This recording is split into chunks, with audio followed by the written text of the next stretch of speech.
Hi everyone, my name is Keely and I'm part of the Aylsham and District Team Ministry. I am the Youth and Children's Worker, and today I thought I would show you a couple of ideas on how you can decorate your homes for VE Day. Now hopefully you've seen behind me the bunting and the paper chains that I've already made, and I'm going to show you how to do those right now. Okay, so what you will need is you will need some red paint and some blue paint and of course some paper, which is white, and then you've got your red, white and blue. We're going to squirt some of that onto our little tray I've got here. And there's some red.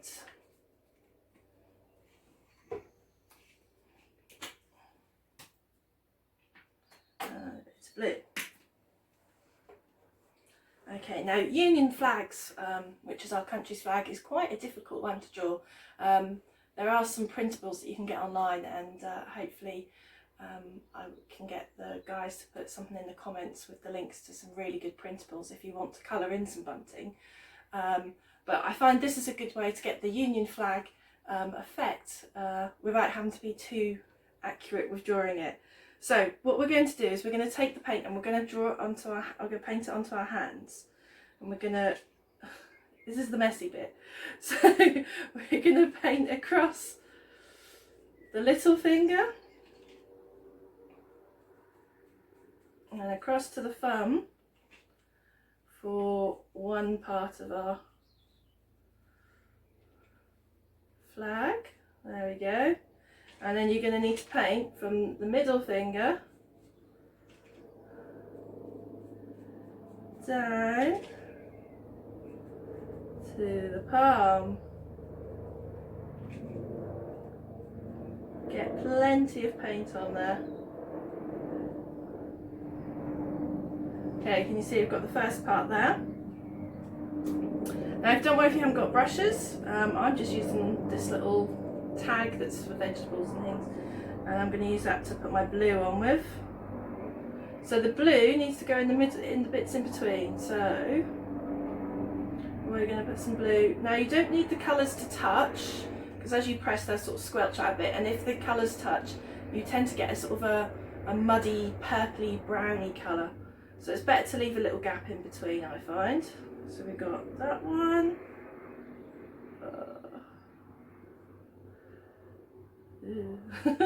That one, and then of course your other fingers. Quickly do this.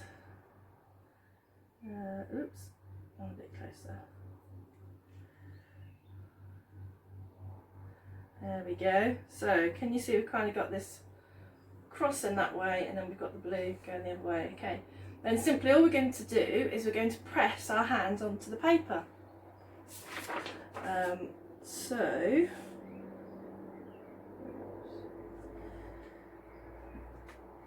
give it a good push down,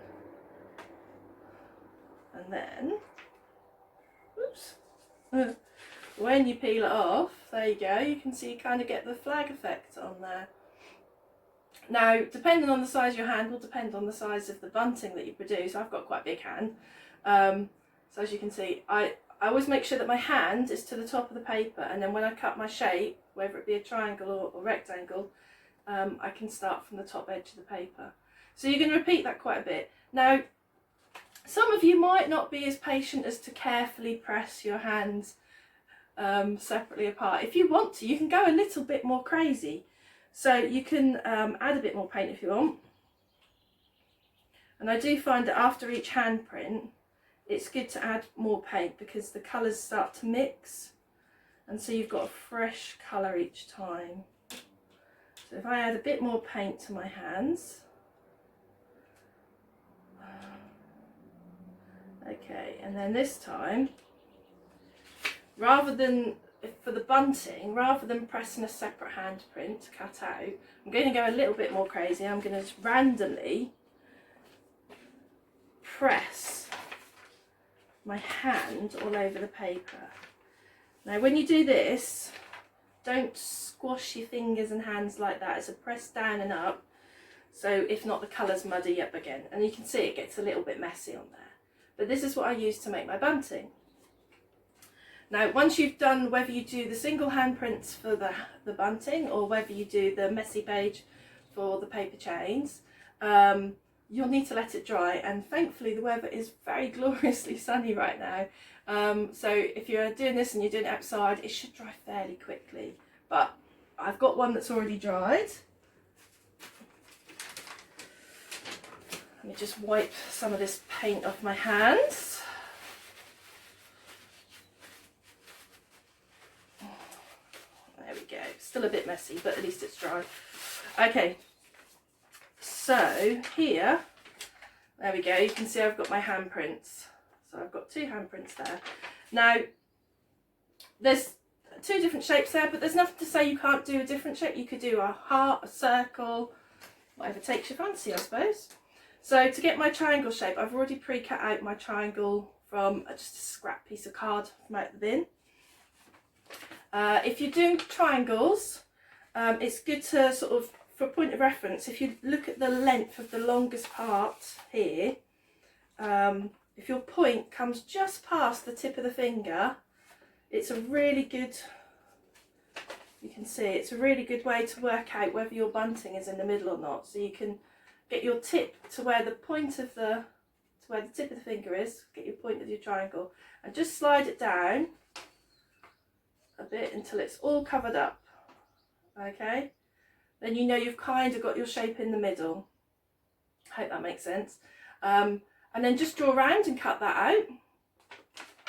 And if you want to do the rectangle, again, I've just got a scrap piece of card and I just used the same idea. So to make sure it was roughly in the middle, I just slowly slid it down with the tip of the finger being the centre point till it was covered.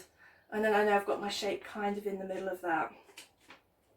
From there, once they were all cut out, as you can see, I just used my handy little hole punch and I popped some holes into the corners. So let me just quickly cut out one of my shapes and I will show you what I mean.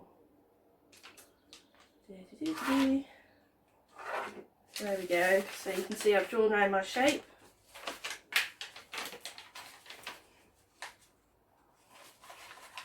You can, if you want to, just do it freehand. Depends how good you are at cutting out shapes. But I like to use a template.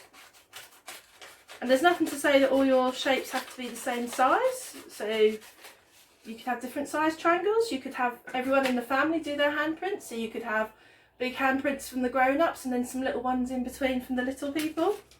Because adults like to paint as much as children. So look, there we go. You can see I've cut my shape out. Just going to use my hole punch. There we go. So we've got a couple of holes in each corner. And then to thread it up, just use whatever you've got lying around. Now I have lots of wool for lots of crafting projects that I do. So thankfully I had some nice red wool, but garden twine, string, anything you've got lying around really. Ribbon. And then you can just thread it onto your piece of string. If you like the string showing, you need to thread from back to front. If you don't, then you need to thread the other way. It doesn't matter, it's entirely up to you. So we're going to go from front to back if you want to hide the string. There you go, you can see the string then hits behind. There we go, and you can make them as long as you want or as short as you want. Now when you're making the paper chains, so here's my piece all nice and dried. You can see where the colours have mixed slightly, it goes a little bit brown, which is why you've got to be careful not to squidge your hands around too much. But all I did with this is I took a pair of scissors and just chopped them into strips. The perfectionists of you out there, you may want to measure it out so that they're fairly even in size. But when they're threaded together as paper chains, I don't think you notice too much Might look nice with some thin and some wide. You could try it. Okay, so you get the idea. So you cut them into lots of strips, oops, like this. Now I'm sure many of you have put paper chains together before, but if you haven't, when you do the first one, you just glue into a circle like that. You just glue one end on top of the other, very simply. And then when you do the second one, you have to remember to go in through the loop before you glue it round onto itself, so then they interlock as a chain. Okay, so that's how you get your chain effect, and you just keep going. But just if you do forget to interlock them, you can then get another strip and interlock the two of them. Anyway, lots of people have done those before, so I think you'll find that quite easy. So yeah, so that's how I did my paper chains, and as you can see with the red and the blue colour on there, again it gives the sort of the Union Jack feel. Now that's a nice squidgy, fun, painty one. I've got another activity you can do, and if I just clear my table a little bit, there's lots of stuff everywhere now. Okay, so maybe you want to make something that you can shake or hold, or something you can decorate the table with. And this is what I've done here. So you can see it's like a little pom-pom. I've ended up putting one on each end. I think it looks like a baton now, but I thought it'd be quite good when we're doing the clap that on Thursdays. You can shake these, or if you've got your party. Again, if you just did them on one end, you could put them into a little vase and make a little display for your tables if you're having a little picnic or something. Or you could take the little pom-poms and perhaps attach them to a headband and you've got something to wear. Anyway, I'll show you how to make it, and then it's up to you how you use it. So I'm all for recycling products and reusing things. So for this particular activity, I'm using empty crisp packets. So you can see I've picked ones which are blue, red, and there's not many that are white. Sometimes on the backs of the packets of crisps there's some white sections, so you could use those, but I've just cut up a white plastic bag for my white part of my pom-pom. So yeah, so that's all it is. Make sure you wash them out first. Don't really want them smelling of cheese and onion or whatever flavour it is, so wash them out and let them dry before you use them. When they're together as a packet of crisps, as you can see like that, how I managed to open mine up and keep the area still is I just snipped off the top of the packet and I snipped off the bottom of the packet, and then where the seam is, I just, on this one I didn't. It's the way my husband opened the packet. So where the seam then is, I then just squash it the other way, so the seam at the back is then at the top, and I just cut that off. So then you get an open bit. Anyway, let's do this one. So I need, oops, disposed of it. So you'll need some sellotape for this, as well as your crisp packets, and you will also need some scissors and something to put your pom-pom on, whether it be a straw or a pencil or, I don't know, whatever you've got. So I'm going to tape one end of the packet of crisps together. So you can see I've put one on top of the other, and then I've just taped along the bottom edge there. Okay, so you can see I just taped along the bottom edge there. And then I'm just going to add the white layer as well with some more sellotape.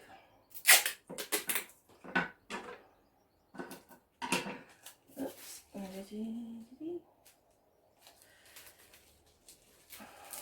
Okay, and it doesn't have to be too accurate, and they don't all have to be exactly the same size, it doesn't matter, not for the pom-pom. So there we go, so you can see I've got my white layer, my red layer, my blue layer, and they all sellotape together along the bottom edge.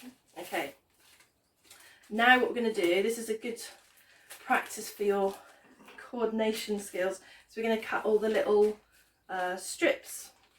So when we cut, we're going to cut from the open end, and we're going to cut through all 3 layers at the same time, and we're going to go all the way down to about, leave a little space at the bottom, okay, so that we don't go all the way through the paper. If I cut a couple, I can show you what I mean. And the thinner that you do these, I think the fluffier they look, but you can experiment with how wide your strips are. If I just cut a few, and then you can see what I mean.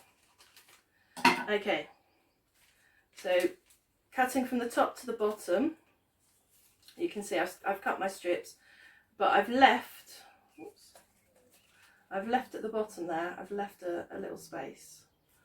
Okay, so it's not gone all the way through. You can see they're still all connected together.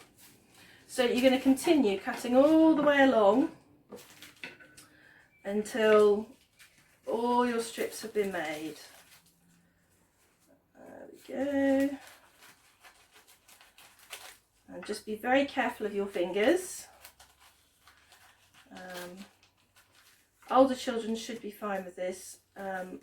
Younger children will probably need a little bit of help from their grown-ups, just to hold all three layers together whilst they're cutting them. If they come apart, that's fine, it doesn't matter. You can go back and then just, if one's a bit wider, you can cut through it. It's one of those great crafts where you don't have to be too accurate. You can be a little bit wobbly and a bit wonky, and it doesn't matter. No one will notice. In fact, I think it adds to it if they're a little bit wobbly. And just keep going all the way along. Takes a little bit of time. I am rushing mine a bit, so please take a bit more time. Be careful with yours. Okay. We're roughly there. Okay, so I'll hold it this way up now. So this was the taped edge, and as you can see, now we've got all our little fringy bits there. Okay, and they're all still connected because I haven't cut all the way through to the end. Now we're going to put it onto our sticks or whatever we're using. So I've got a straw. Found a nice sparkly one in the drawer, which was handy. And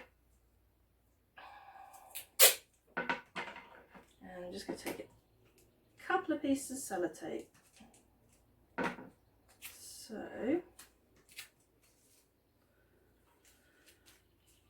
I'll just stick it in and I'll show you what I've done.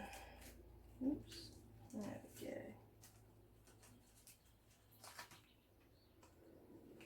Okay. So, oops, it's very tricky. Which way should I hold it? I'll hold it this way up so you can see it. Okay, so I've stuck the straw onto the edge of the fringing bit, and then what you're going to do is you're going to wrap it, you're going to roll it along. Once you get going, it's a bit easier. You're going to just roll it around and round and round. And you'll see they'll start to want to curl up, but you'll just have to hold them flat whilst you're rolling. There we go. It's easier on a flat surface than holding up in the air. Okay. I'm just going to finish it off down here.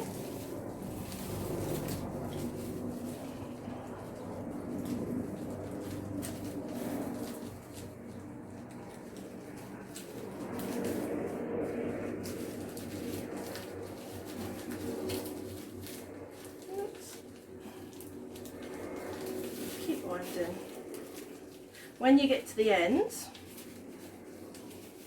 which I'm nearly there, you'll just need to secure, you can just twist it, make sure it's nice and tight onto whatever you stick it onto. If you've got a pencil or something, you can stick it onto that. Give your pencil a nice topper. Okay, and then we're just going to stick a piece of tape on the end to secure it all, and then you can see it all just falls down in place and you've got your pom-pom. And there's your red, white and blue shaker, table decorator. If you want to put them onto like a hairband, maybe if you've got some, I don't know, if you've got some pipe cleaners or something, you could perhaps wrap it around to the end of a pipe cleaner and then if you spiral, so if you get your pipe cleaner and wrap it around your finger or a pencil, you can make a nice sort of springy spiral on your pipe cleaner, and then you can wrap that onto a hairband, and you've got like the boppers, which look really cool. But have a go, see how you get on, enjoy having a go at making your bunting and your decorations. And if you do make anything, I'd love to see what you make, so send in some pictures, and have a lovely VE day.